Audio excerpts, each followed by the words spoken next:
नमस्कार बच्चों, हमारे जो अध्याय चल रहा है वो कृपाराम खेड़िया का है। कृपाराम खेड़िया के काफ़ी शोध हम पढ़ चुके हैं। पाठ के उत्तरार्ध में चल रहे हैं, अंतिम चरण में चल रहे हैं। कुछ 3-4 शोध है आपके बाकी।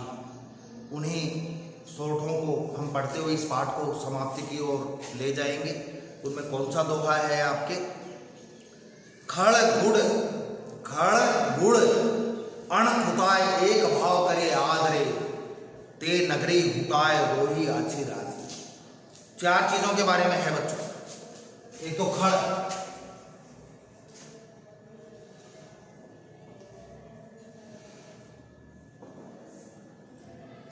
ये लिखा हुआ है आपके। एक लिखा हुआ है गुड़, एक अण और एक खुता।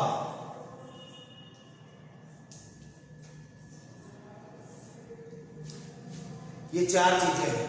इन चारों का क्या मतलब है, क्या भाव है, क्या अर्थ है? खड़,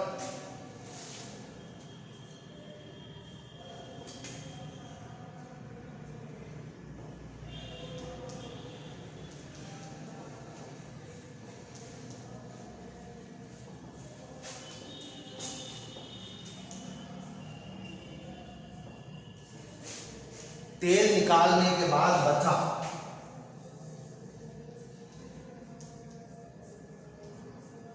अपशिष्ट पदार्थ, जिसे तलछट भी बोला जाता है।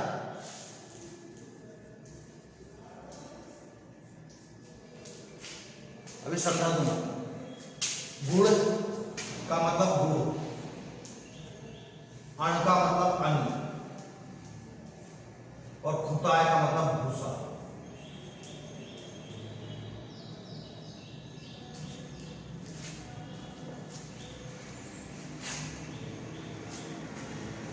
ये 4 चीजें हुई। इसमें क्या बताया है? खड़ गुड़ अण खुताय एक भाव करे आदरी, ते नगरी हुताय रोही आची राजिया। इसमें बताया गया है कि ऐसे नगर से दूर रहना चाहिए जहाँ ना समझ लोग रहते हैं, जहाँ मूर्ख लोग समझ रहते हैं। जहाँ मूर्ख और विद्वान को एक समान माना जाता है, उस नगर में नहीं रहना चाहिए। खड़, बच्चों तेल निकालते हैं, जैसे सरसों या मूंगफली लेकर जाते हैं लोग और वहाँ उन सरसों का या मूंगफली का या तिल का तेल निकाला जाता है, तो तेल एक तरफ निकल जाता है। तो जो सरसों या मूंगफली या तिल होते हैं वो पदार्थ एक जगह निकल जाता है, जो जानवरों को, पशुओं को खिलाने में काम आता है। खड़ बोलते हैं जिसे। जिनके गाय भैंस होंगे, पशु पालते होंगे, वो समझते होंगे। खड़ बाजार में मिलती है, बोरी में मिलती है, बोरी भर के आती है, महंगी आती है। ऐसे भी नहीं है बच्चों, कोई सस्ती आ जाए।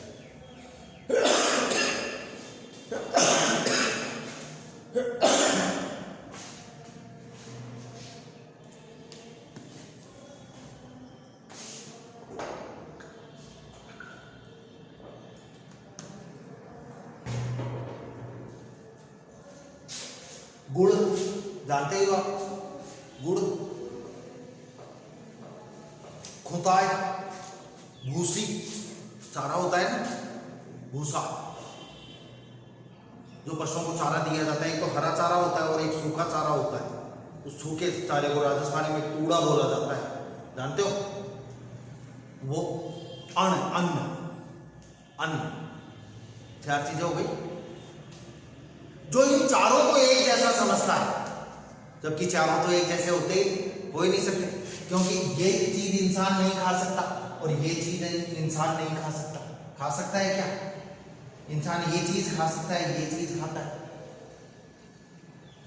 कितनी चीजें खाता है इनमें? 2। और 2 कौन खाते हैं? पशु तो इन चारों को खा सकते हैं, लेकिन इंसान केवल 2 को खाता है। कभी कहता है जिस नगर में या जिस शहर में या जिस गांव में खड़ को, गुड़ को, अन्न को और भूसे को एक समान महत्व दिया जाता है, वहां नहीं रहना चाहिए। इन दोनों को ज्यादा महत्व मिलना चाहिए, गुड़ और अन्न को। इन 2 को कम महत्व मिलना चाहिए। लेकिन जिस स्थान पर इन चारों को समान महत्व दिया जाता है, ये विद्वानों के प्रतीक है, ये जहां मूर्ख और विद्वान को समान समझा जाता है, जहां खड़ गुड़ अन्न और खुदाई भूसे को एक बराबर एक जैसा समझा जाता है। ते नगरी हुताय, उस नगरी को छोड़ देना चाहिए। रोही आछी राजिया, उस नगर में रहने के बजाय तो रोही निर्जन वन में जाकर रहना चाहिए, जहां पर इन चारों का बराबर सम्मान होता है।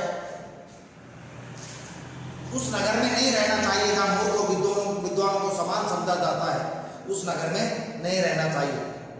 ऐसे नगर से दूर जाकर बस जाना चाहिए जहां पर ना समझ लोग रहते हैं, जो इन चारों को समान समझते हैं। क्योंकि वो इन चारों को समान समझेंगे तो वो तो मूर्ख और विद्वान को भी बराबर समझेंगे, तो फिर विद्वान व्यक्ति की दिक्कत होगी, मूर्ख के तो कोई फर्क ही नहीं पड़ेगा क्योंकि वो मूर्ख है। किसके दिक्कत होगी? विद्वान व्यक्ति की दिक्कत होगी, समझदार की दिक्कत होगी। तो समझदार व्यक्ति को कहां जाकर बस जाना चाहिए? रोही में, निर्जन वन में रह जाना चाहिए जाकर। समझ में आ गया? अगला है घन घन साबड़ घाय धाय न फूटे पहाड़ नीले, जड़ कोमल बिध जाए राय पड़े जग राजिया। बच्चों इसमें बताया है, क्या बताया है?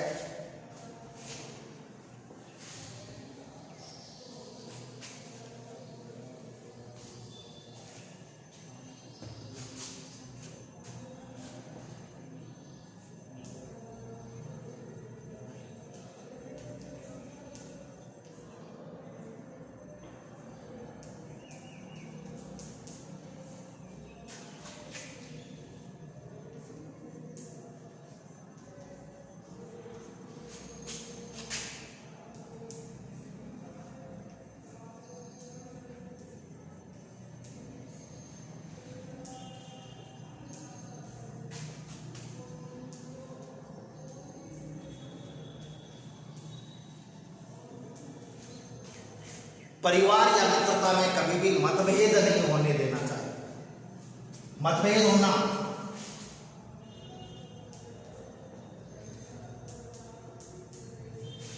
दरार पड़, यदि परिवार में दरार पड़ गई, मतभेद हो गया, तो ये मान लो निश्चित रूप से वो परिवार पतन की तरफ जाएगा। मित्रता में मतभेद यदि हो गया तो निश्चित रूप से मित्रता टूटेगी, खंडित होगी, विखंडित हो जाएगी।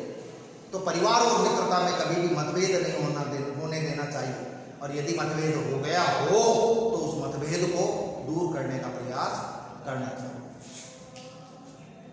उदाहरण दिया है, घन घन साबड़ धाय धाय, घन घन खूब खूब साबड़ की चोट मारने से, मोटे हथौड़ा, साबड़ मोटा हथौड़ा की चोट मारने से न फूटे पहाड़ निबिड़, न फूटे नहीं फूटता है पहाड़, पहाड़ निवड़ कठोर।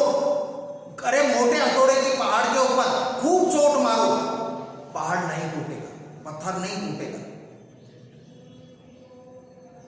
कैसे टूटेगा?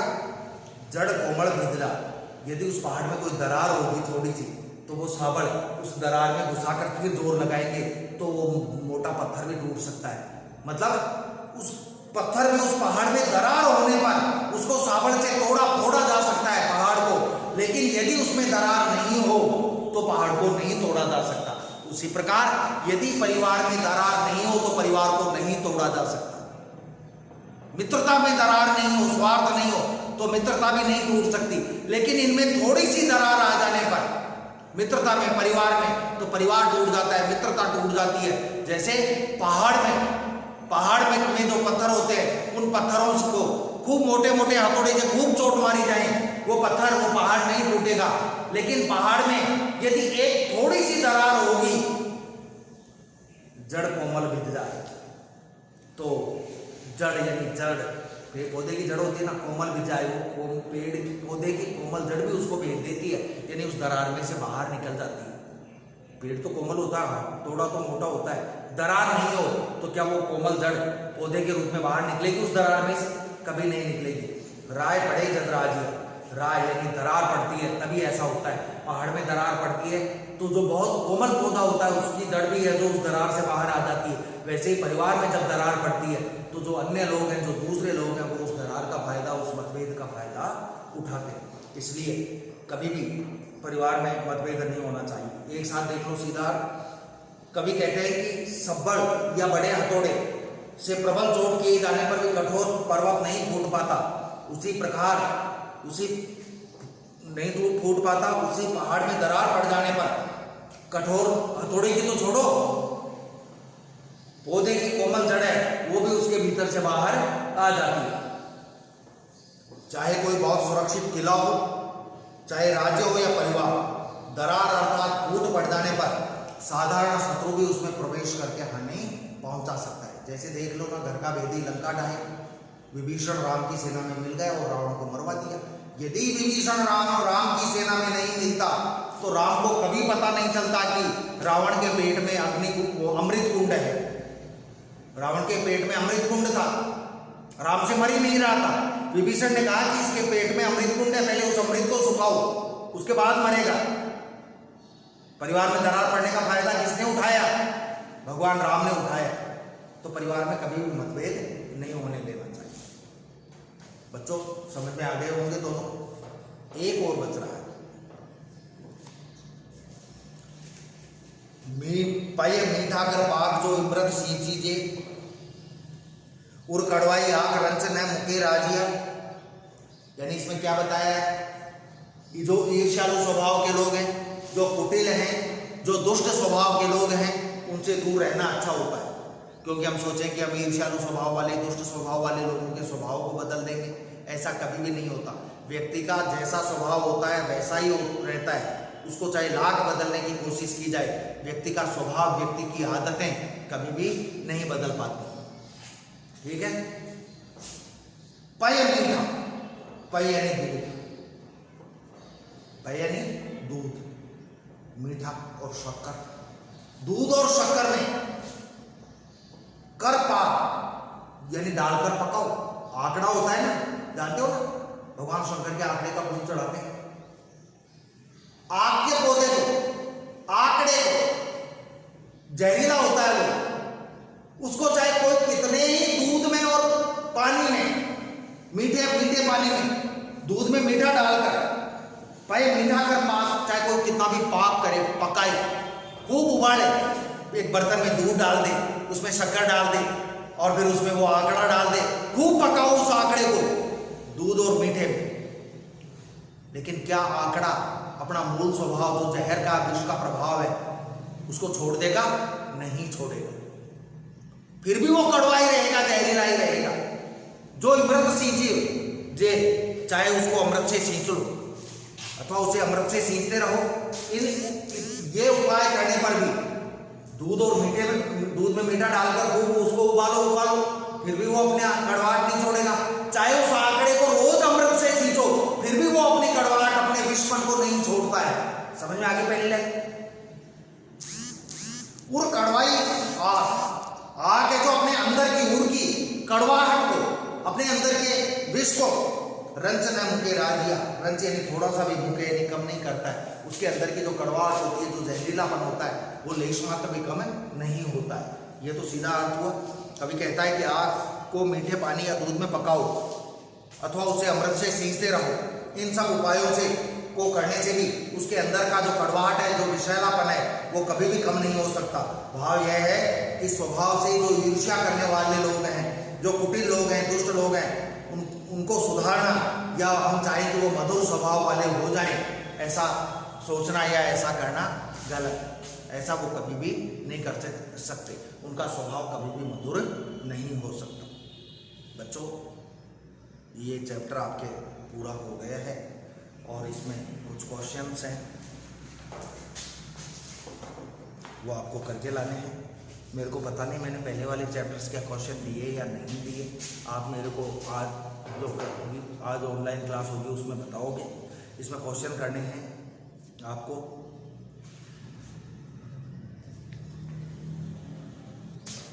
एक तो इन सब की व्याख्या करनी है। इसके अलावा वस्तुनिष्ठ का फर्स्ट, सेकंड, अति लघुतरात्मक third, fourth, fifth, six, seventh, लघुतरात्मक का 8वां, 9वां, 10वां और निबंधात्मक का 11वां, 12वां यह क्वेश्चन करने हैं। मतलब 13वां क्वेश्चन नहीं करना बच्चों।